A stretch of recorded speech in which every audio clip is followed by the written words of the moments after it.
Good morning students. So today I am going to tell you how to write a 9 band essay. तो यहाँ पे हमने 9 band essay लिखने की कोशिश करनी है। तो यहाँ पे आपको जो दिख रहा है जो क्वेश्चन है वहाँ पे है हम देख रहे हैं Some people believe that the traditional education system is no longer effective in today's fast-paced world. Discuss the advantages, disadvantages of traditional education system and suggest possible improvements. So here we are able to see the question is divided into 3 segments.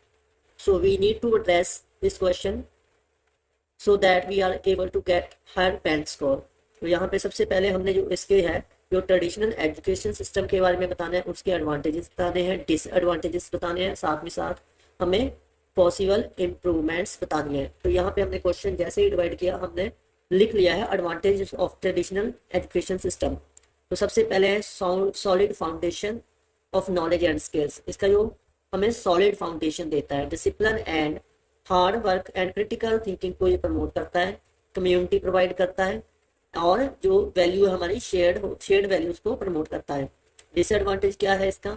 Rigid structure है, lack of flexibility है।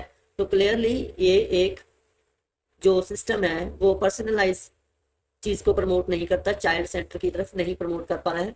दूसरा है memorisation पे ज्यादा focus कर रहा है, जो मॉडर्न सोसाइटी की नीड्स हैं उसको वो अच्छे से मीट नहीं कर रहा है। तो देन हम क्या कौन कौन से मेथड से इसको इम्प्रूव कर सकते हैं वो भी हमें चेक करना है। तो यहाँ पे क्लियर है पॉसिबल इम्प्रूवमेंट्स, तो वो हम करेंगे कि कौन कौन सी इम्प्रूवमेंट्स कर सकते हैं। तो हमारा फर्स्ट है टेक्नोलॉजी को इनकॉर्पोरेट कर सकते हैं, then focus on project based learning को प्रमोट करेंगे, रियल वर्ल्ड एप्लीकेशन इसमें लाएंगे, टोटली बुकिश नॉलेज नहीं होगी। So encouraging creativity and collaboration skills, then promoting flexibility in teaching methods and pace learning. तो ये चीज हम प्रमोट करेंगे। तो यहाँ पे जो हमारा सारे का सारा हमारा प्लान है जो कि हमें बिल्कुल चाहिए होता है जब भी हम किसी ऐसे लिखते हैं। तो अभी हम इसकी इंट्रोडक्शन लिख लेते हैं। So let's see, we are going to rephrase the question. So this is the introduction. Let's see. Yes. हाँ जी, तो यहाँ पे ये आपको क्लियरली है जो इंट्रोडक्शन है वो क्वेश्चन की लिख दी गई है। यहाँ पे आप देख सकते हैं क्वेश्चन को जो पैसेज है हमने उसको रीफ्रेज किया है। जो रैपिडली इवॉल्विंग वर्ल्ड है, education system is no longer effective. जो हमारा एजुकेशन सिस्टम है वो इफेक्टिव नहीं है। सो यहाँ पे क्लियरली लिखा है while some are good valuable tool है नॉलेज एंड स्किल्स को इम्पार्ट करने का। यहाँ पे ये वाला नॉलेज एंड स्किल ये आपकी वोकेबुलरी है। अदर कंटेंट यहाँ पे आप बिलीव लिखते हैं तो ये न्यू वर्ड है, आप ऐड ऑन कर सकते हैं इसमें। Ill suited is also a new word and you will get a very good band score if you like to use this word. So clearly यहाँ पे हमने क्वेश्चन को रिफ्रेज कर दिया है। यहाँ पे एडवांटेज लिखे हैं, मेरिट एंड डीमेरिट्स आप कर सकते हो।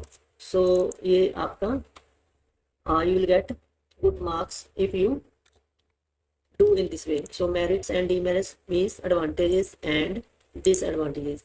सो यहाँ पे हमने कुछ ऐसे वर्ड यूज किए गए हैं जो कॉमनली यूज नहीं होते। सो क्वेश्चन को पूरा रिफ्रेज कर दिया है, हमने बता दिया है क्वेश्चन में हम क्या करने जा रहे हैं और क्या आपको क्वेश्चन में दिया गया है। सो सभी को हम देखेंगे और जो न्यू वोकैबुलरी यूज की है वो भी हमने इसमें मेंशन कर दी है। तो यहाँ पे knowledge and skills quite common words है, बट मैंने इसको वोकैबुलरी में हाईलाइट क्यों किया है क्योंकि यहाँ पे क्लियरली है कॉम्बिनेशन ऑफ वर्ड्स यूज किया गया है। तो you will get good marks if you use such kind of combination of words. So imparting is also a new word, so I am going to highlight this as well. So let's write the first body paragraph. So here is the first body paragraph. Okay, this is the first body paragraph. So here you will able to see we have proponents means it is a new word. So again supporters which says that traditional education system is really good. So then what they say, traditional education system के बारे में बताएंगे कि उनकी जो solid foundation है knowledge and skill की जो हमारी लाइफ के लिए बहुत ज़्यादा इम्पॉर्टेंट है। रिगरस करिकुलम के बारे में बात करते हैं। पहले इसके हम एडवांटेज का करते हैं। रिगरस कुरिकुलम मीन्स जो एक फिक्स कुरिकुलम है वो किस पे ज़्यादा एम्फेसिस करता है, डिसिप्लिन एंड हार्ड वर्क पे। So these are the some new vocabulary. Discipline and hard work, again this is very good vocabulary. Discipline and hard work, then the development of critical thinking. So three words are used together, so you need to use these kind of words if you really want to get higher score. So instills is also very good words, which means promote. तो इसको promote करता है sense of community को and shared values को। तो जो again cohesive society means mixed society, यहाँ पे आपको डिफरेंट काइंड के लोग मिलते हैं, तो वहाँ पे भी ये इम्पोर्टेंट है। सो यहाँ पे हमने जो बॉडी पैराग्राफ 1 बना दिया है, हमने 3 बॉडी पैराग्राफ बनाने हैं। So be moving to the next paragraph. Critics, critics means opponents. So this is again a new word. So what it is said in the passage is that, let's see,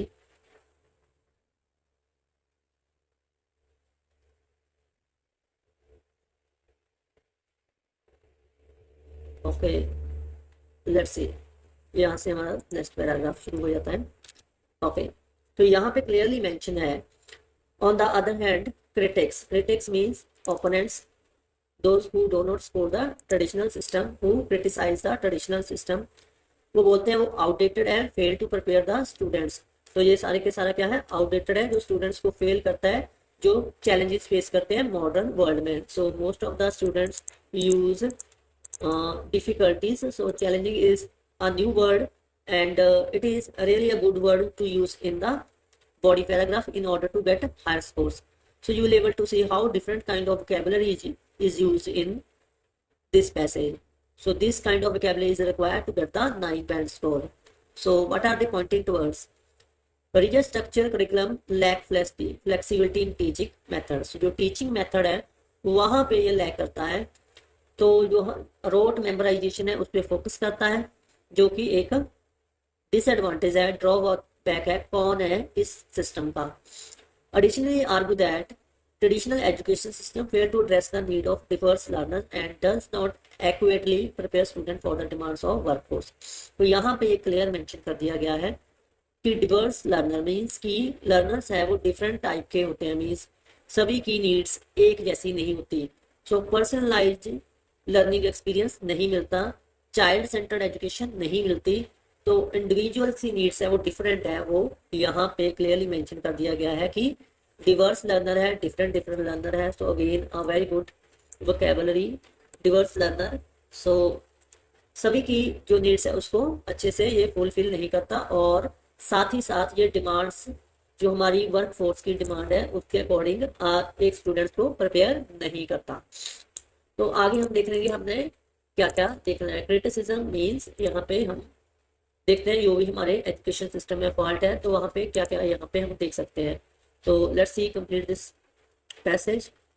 okay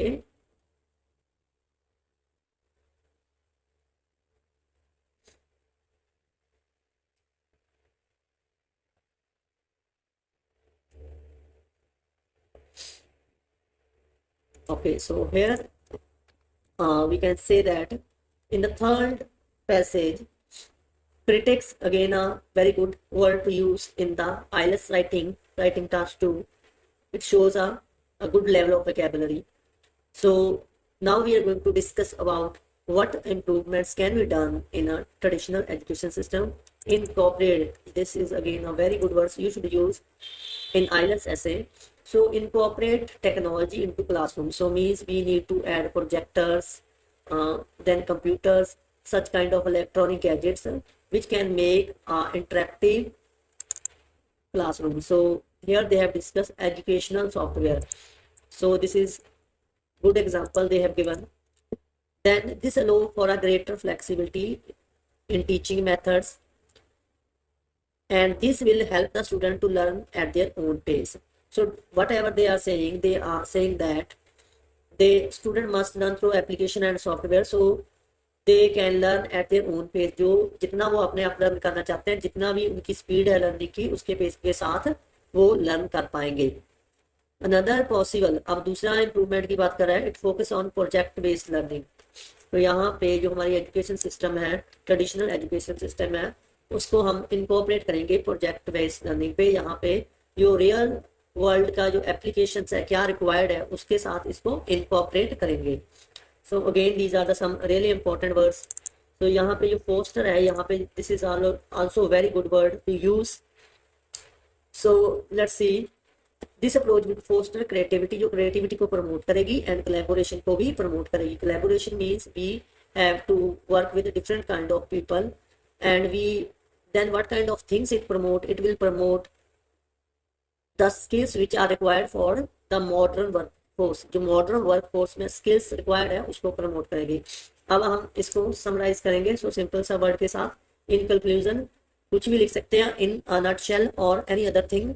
so यहाँ पे जो ये इतना important नहीं, आप अपने ऐसे को समराइज कैसे करते हो, this is more important.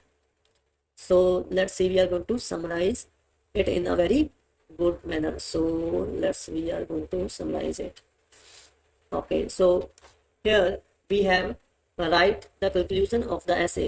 Traditional education system has advantages. It is clear it is not without flaws. Flaws होते हैं, इसमें कमियां रह गई हैं। तो अगेन यहाँ पे हमने कोई भी ज़्यादा रेपिटेशन नहीं की है, बाय इनकॉर्पोरेटिंग जो हमने बोला था वही कर रहे हैं। अब हमने इसको करना क्या है, जो टेक्नोलॉजी है इसको इनकॉर्पोरेट करेंगे, focusing on project based learning करेंगे इसमें। अब आपने इसको सिंगल जस्ट लाइन या सिंगल वर्ड में प्रोवाइड करना है सो दैट जो हमारा जो हमने इसको समराइज कर रहे हैं, तो यहाँ पे कहीं पे भी ऐसा ना लगे कि ये same things again and again लिख रहे हैं या उसको ज़्यादा एक्सपेंड कर रहे हैं। तो समरी मतलब हमें सभी पॉइंट एक साथ लिखेंगे। We can improve effectiveness of traditional education system. तो यहाँ पे हम जो ट्रेडिशनल एजुकेशन सिस्टम है उसकी इफेक्टिवनेस को इम्प्रूव कर सकते हैं और स्टूडेंट्स को बेटर प्रिपेयर कर सकते हैं challenges of the modern world. So again यहाँ पे चैलेंजेस दोबारा से यूज किया है, तो आप डिफिकल्टीज मत यूज करिए। तो यहाँ पे ये एक अप्रोप्रिएट वर्ड नहीं है। It is up to educator, policy maker and society as a whole to work together to ensure that education system remain relevant and effective in the years to come. तो ये अभी उसने अपने से यहाँ पे लाइन ऐड हो चुकी है। एजुकेटर पे डिपेंड करता है, पॉलिसी मेकर पे, सोसाइटी पे डिपेंड करता है। वो वर्क टुगेदर करे ताकि जो हमारा जो एजुकेशन सिस्टम है रेलेवेंट रह सके, इफेक्टिव रह सके और जो हमारे आने वाले साल है। तो यहाँ पे क्लियरली देख सकते हो कितनी हमने वोकैबुलरी यूज की है। तो यहाँ पे imparting knowledge and skills, content को हमारा यूज किया है, मेरिट डीमेरिट्स को हमने यूज किया है, proponents mean supporter, religious curriculum, तो ये भी है इम्पोर्टेंट, एम्फेसिस को यूज किया है, discipline and hard work and development of critical thinking, ये भी एक कॉम्बिनेशन ऑफ वर्ड को हमने यूज किया है, इंस्टिल्स, कोहेसिव। तो ऐसी जो वर्ड हमने यहाँ पे हाईलाइट किया है, तो ये अगर आप ऐसे वर्ड यूज कर पाते हो तो definitely you will going to get a 9 band. तो यहाँ पे जो 4 मेन क्राइटेरिया होते हैं हमारे, जो हम जो ऐसे लिखते हैं, तो आपको सभी को पता है वो 4 क्राइटेरिया कौन कौन से हैं। वो 4 क्राइटेरिया है यहाँ पे।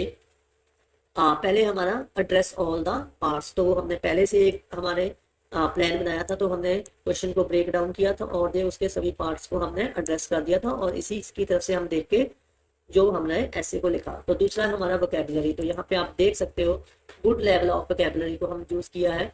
तो रियली तो हमारा जिस वोकैबुलरी वाला टास्क है वो कंप्लीट हो जाता है। देन हमारे पास 3rd नंबर पे आ जाता है कि हमारा जो हमने ग्रामर यूज की है वो भी अच्छी होनी चाहिए। तो हमने क्लियरली देख सकते हैं आप, हमने डिफरेंट काइंड ऑफ सेंटेंसेस को यूज किया है।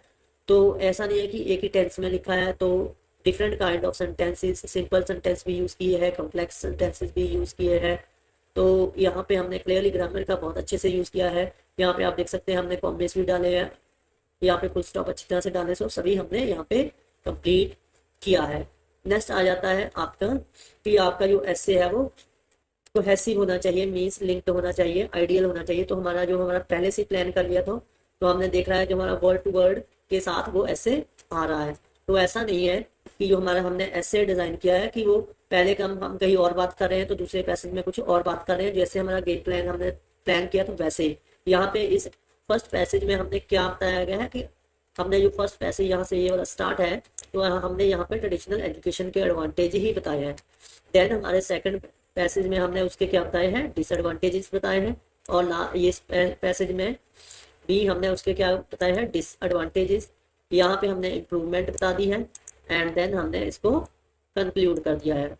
सो अगर आपको ये वीडियो अच्छी लगी तो आप प्लीज़ चैनल को सब्सक्राइब करिए, वीडियो को लाइक करिए, और जो आपके फ्रेंड्स हैं वो आईएलटीएस एग्जाम की तैयारी कर रहे हैं उनके साथ शेयर करिए। आई होप आपको ये वीडियो अच्छी लगेगी कि 9 बैंड का ऐसे हम कैसे लिख सकते हैं। सो ऐसी वीडियो और आपके लिए बना कर लेके आएंगे। सो अगर आपको वीडियो अच्छी लगी है तो चैनल को सब्सक्राइब करना मत भूलिए। अगर आप मेरे से अपना खुद का ऐसे चेक करवाना चाहते हो, आप कितने बैंड्स किस स्कोर ले सकते हो, तो यहाँ पे आपको डिस्क्रिप्शन में मेरा नंबर मिल जाएगा, तो आप यहाँ से मेरे को ऐसे पोस्ट कर सकते हो। तो एक ऐसे का चार्जेस चेक करने का होगा राइटिंग टास्क 1 और राइटिंग टास्क 2 का 100 रुपीज़, अगर वो भी पहले 100 यूजर के लिए। सो नेक्स्ट वीडियो के लिए प्लीज़ चैनल को सब्सक्राइब करें और वीडियो को लाइक एंड शेयर करें। Thank you and have a wonderful day.